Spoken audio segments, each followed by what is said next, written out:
All right, so here's what may not be said about the greedy. Watch out for the greedy. Now, you can easily spot them if you're in an eating scenario. Literally watch their appetite. Not like a hawk, but just check them. See the speed at which they eat. Are they eating like somebody's getting ready to steal their tray? Or are they sitting there enjoying the meal? And the reason why you want to be particularly on guard for that, though, is because once that greed, it knows no bounds.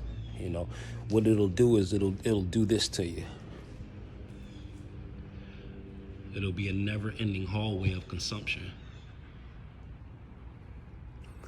And so, those unwillingly that don't know, they have to walk that way. But then you come to find out, because you're being observant, that not every single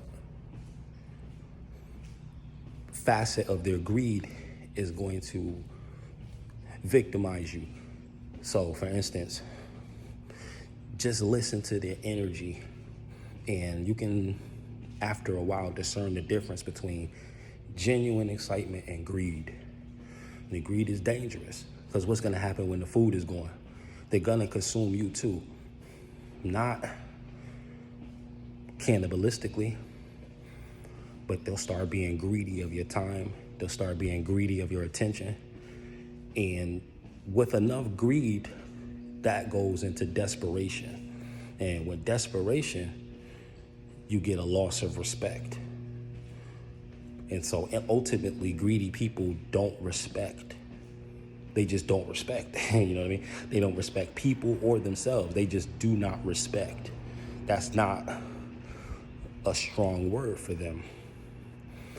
And so you get put like this. If you deal with anybody who's genuinely greedy, you get put in the fork in the road. Do you go this way or do you go this way? Most people want to take the easy way out because that is a shorter distance. But you take the longer way and you put the work in. You start to pick up on patterns. You start to say, okay, this person continually trespasses against my boundaries. They have no respect for your borders. None. They'll just trespass it happily. And when you really look at what goes on in the mind of a greedy person, their desire trumps everything. And this is dangerous because your desire is not supposed to trump everything. Your purpose is. But your desire, you gotta weave that in and be cognizant of the environments that you're in and respectful of the people that you deal with. So when that doesn't happen, you get one person walking out through the light at the end of the tunnel, and they just walk up out of that greedy scenario.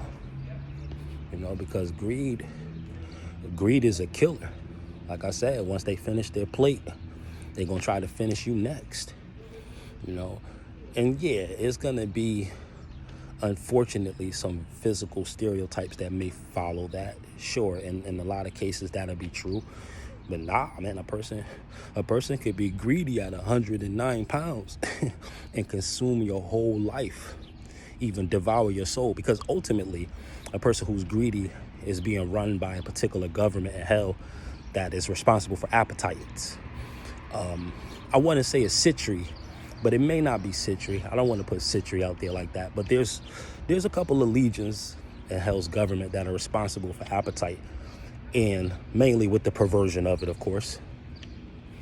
And when you start to look at spirituality through a wider lens, demons are tools. They either are used to have you break down barriers that other people placed in front of you in terms of trying to prevent you from reaching your goal, and you have to go to a supernatural means. And also, demons are used as tools for punishment. When a person is not doing any spiritual homework. You know, these things that go ahead and infest them and devour whatever's left of them. And so greed on greed. What they say, the jungle creed, where the strongest feed, and all of that good stuff. You know, I was branded beast at every feast before I ever became a man. This is ultimately true. You know, I even look at my own story. I was taking advantage of countless times before I matured on a lot of levels. And this is probably your story too. So rest in peace to DMX. You know, one of his first singles, Stop Being Greedy.